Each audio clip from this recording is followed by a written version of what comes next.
Hello student, in this video lecture we are continuing the chapter biotechnology and specifically now we are going to deal with recombinant DNA technology.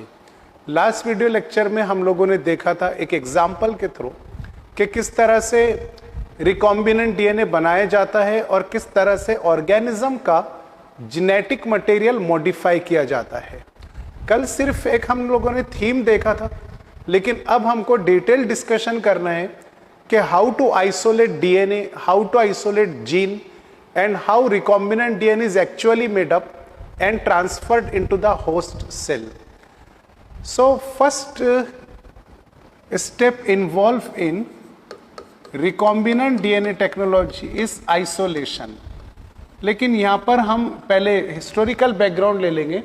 Recombinant DNA technology was first proposed by two scientists, Peter Loban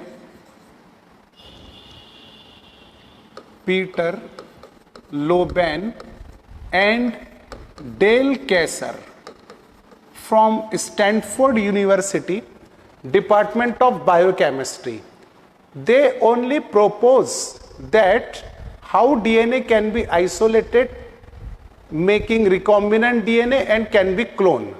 But actually, recombinant DNA was first flourished by, means experimentally or practically. First time recombinant DNA experiment was performed by two scientists, Stanley Cohen and Herbert Boyer in 1972. देखिए इन दो scientist लोगों ने सबसे पहला recombinant DNA किस तरह से बनाया. इन दोनों लोगों ने दो बैक्टीरिया सिलेक्ट किए, दोनों भी क्लोजली रिलेटेड बैक्टीरियम थे.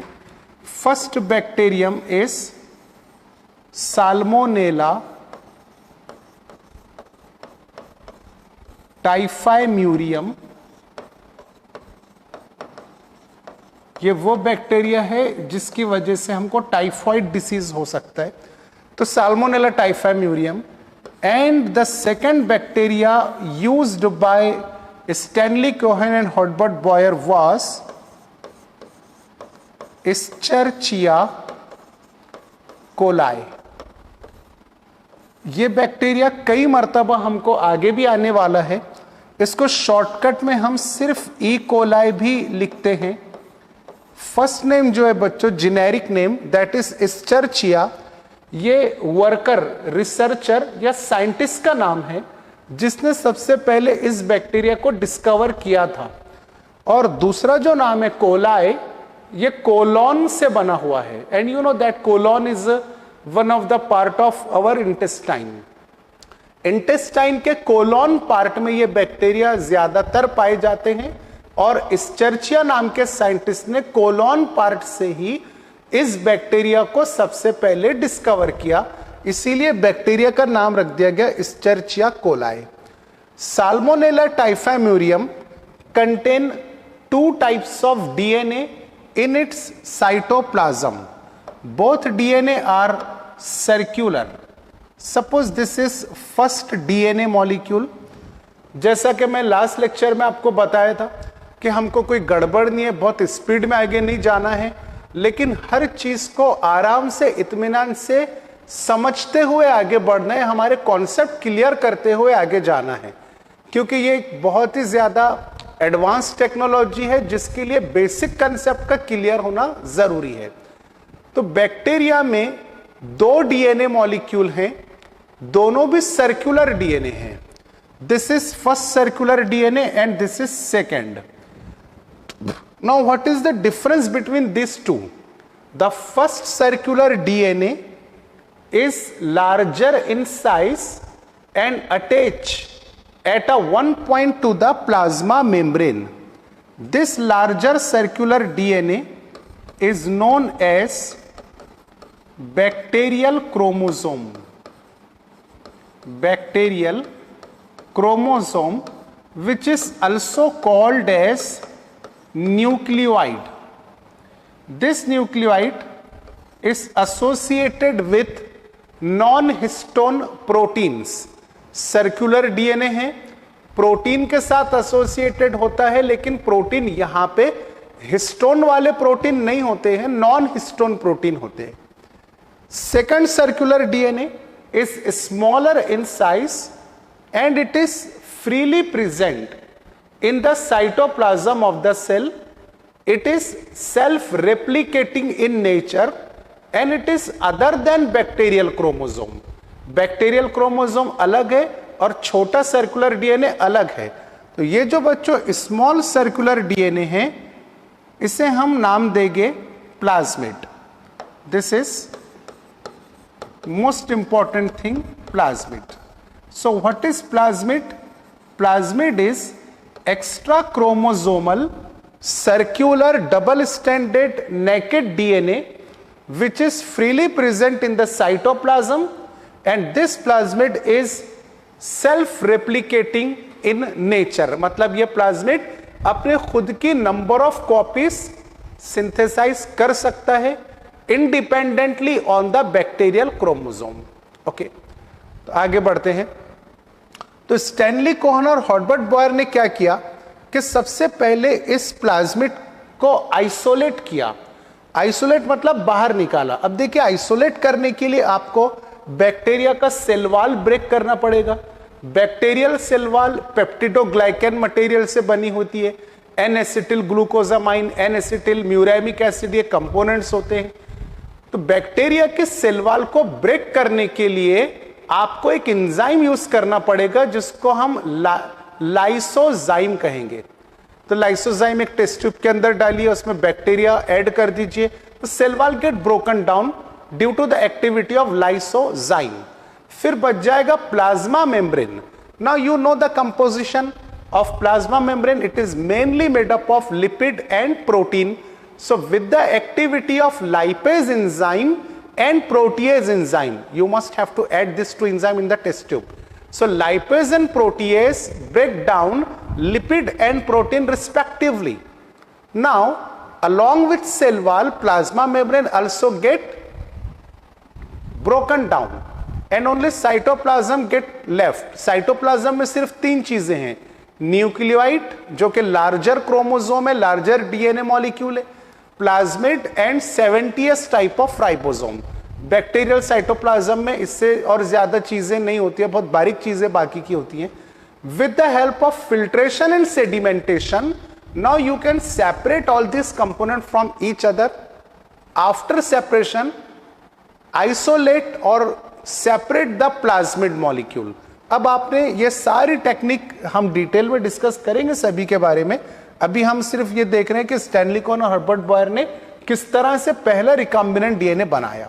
So after isolating this particular plasmid, suppose ये प्लाज्मिड है जिसको मैंने मैग्नीफाई करके ड्रॉ किया हूं, जूम किया हूं. On this particular plasmid many different type of genes are present and all gene synthesise their own protein. Out of all, one of the gene is responsible to resist the antibiotic. Plasmid के ऊपर बहुत सारे jeans हैं. एक gene ऐसा है जो antibiotic का अपोज करता है, एंटीबायोटिक को रोकने की कोशिश करता है. अब एंटीबायोटिक क्या होती है? एंटी का मतलब होता है अगेंस्ट और बायोटिक मतलब लाइफ. ये ऐसा ऑर्गेनिक केमिकल होता है जो एक टाइप के बैक्टीरिया से आइसोलेट किया जाता है दूसरे टाइप के बैक्टीरिया को किल करने के लिए या ग्रोथ को इनहिबिट करने के लिए. So antibiotic is a organic chemical which is used to kill the growth of specific type of micro organism. ये जो बैक्टीरिया हैं ये भी माइक्रो ऑर्गेनिज्म कैटेगरी में ही आएंगे. अब ये जो बैक्टीरिया साल्मोनेला टाइफाइम्यूरियम, इसको एंटीबायोटिक किल नहीं कर सकती. क्यों किल नहीं कर सकती भाई? क्योंकि साल्मोनेला टाइफाइम्यूरियम के अंदर वो जीन प्रेजेंट है जो एंटीबायोटिक का अपोजिशन करेगा. That gene is called as antibiotic resistant gene. So I am writing over here, this particular gene is called as antibiotic resistant gene. Okay, अभी सभी जीन तो काम के नहीं है, हमको फोकस करना है, यानी ये दो साइंटिस्ट लोगों को फोकस करना था एंटीबायोटिक रेजिस्टेंट जीन पर। तो कंप्लीट सर्कल में से एक पीस को निकालने के लिए स्टैनली कोहन हर्बर्ट बॉयर ने एंजाइम का यूज किया which is so called molecular scissors और DNA cutting enzyme. That DNA cutting enzyme is called as restriction endonuclease. इस एंजाइम का पूरा detail historical background, nomenclature, type, site of cutting, palindromy के सब हम स्टडी करने वाले हैं। अभी सिर्फ आप इतना समझने की कोशिश करें कि रेस्ट्रिक्शन इंडोन्यूक्लियेज वो एंजाइम है जो डीएनए को कट करता है। रेस्ट्रिक्शन इंडोन्यूक्लियस की हेल्प से कोहन और बायर ने इतने जीन को कट किया और इस जीन को दूसरे डीएनए के साथ मिक्स कर दिया। मतलब ये एक और, फॉर एग्जांपल ये प्लाज्मिड है, अनदर प्लाज्मिड, इसको कट किया गया रेस्ट्रिक्शन इंडोन्यूक्लियस से, तो ये प्लाज्मिड इस तरह से ओपन हो गया लाइक दिस। अब इसका जो ओपन गैप है, इस ओपन प्लाज्मिड को टेस्ट ट्यूब में डाला गया, जो एंटीबायोटिक रेजिस्टेंट जीन था उसको भी टेस्ट ट्यूब में डाला गया और टेस्ट ट्यूब में फिर एक एंजाइम को ऐड कर दिया गया which is called as DNA joining enzyme and the name of that enzyme is DNA ligase. Ligase का काम होता है कि फॉस्फोडाइस्टर बॉन्ड को लिंक करके, ज्वाइन करके डीएनए को एंड से एंड मिला दिया जाए। तो यहां पे देखिए कि ये जो पिंक कलर का जीन है आपका एंटीबायोटिक रेजिस्टेंट जीन, इसका एक एंड प्लाज्मिड के एक एंड से ज्वाइन हो गया by phosphodiester linkage like this, और दूसरा एंड प्लाज्मिड के दूसरे एंड से ज्वाइन हो गया। ज्वाइनिंग एक्टिविटी कौन परफॉर्म करता है? DNA ligase. After this you get a DNA molecule which looks like this, and this is called as your recombinant DNA. इसे कहा जाएगा recombinant DNA because this entire DNA molecule is a combination of two different DNA.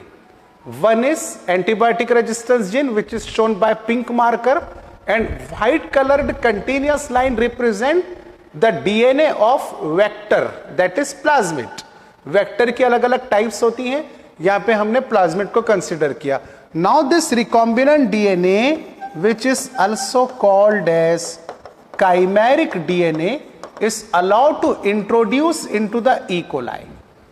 अब जब ये recombinant DNA E coli cell के अंदर जा पहुंचेगा, इस प्लाज्मिड के पास में अपने खुद की origin of replication है। Now this plasmid is able to multiply many times itself independently and it will produce multiple copies of its own। इस entire DNA की बहुत सारी copies produce होगी, यानी कि जो एंटीबायोटिक रेजिस्टेंट जीन आपका है पिंक कलर वाला, इसकी भी मल्टीपल कॉपीज प्रोड्यूस होगी। It is called as cloning of the gene. Cloning का मतलब होता है फॉर्मेशन ऑफ मल्टीपल कॉपीज। तो इस तरह से हमने रिकॉम्बिनेंट डीएनए भी तैयार किया, और क्लोनिंग का मतलब क्या होता है? Multiplication, formation of many copies. So many copies of the gene are obtained inside the Escherichia coli. This was the first experiment in the field of rDNA technology. फिर कई साइंटिस्ट लोग आते गए, सभी ने अपने अपने हिसाब से एक्सपेरिमेंट परफॉर्म किए। आखिर में एक स्टैंडर्डाइजेशन बना लिया गया, सीक्वेंशियल प्रोसेस बना ली गई कि रिकॉम्बिनेंट डीएनए किस तरह से बनाया जाएगा, उसकी सीक्वेंस वाइज प्रोसेस किस तरह से रहेगी। तो पूरा डिटेल जो है हम वो नेक्स्ट लेक्चर में स्टडी करेंगे। अभी आप इसको एनसीईआरटी बुक में से एक मर्तबा देख ले। Remaining portion will see in next video lecture. Thank you.